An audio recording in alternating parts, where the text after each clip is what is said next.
this abstract it's a sub study of the PhALLCON study, and really what it studies is the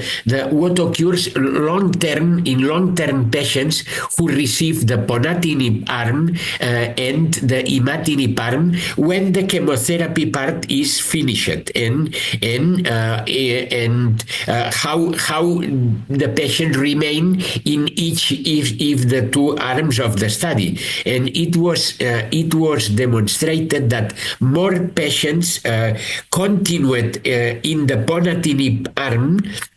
for a long time, for a maintenance phase, and really it was significantly higher than that occurred in the Imatinib arm. This shows that this implies that there were long-term patients, more long-term patients under TKI in the experimental arm on Ponatinib, and this is an indirect evidence that the Ponatinib is active not only at short time but also at long time, or in this case better than that occurs with Imatinib. So this is an indirect evidence that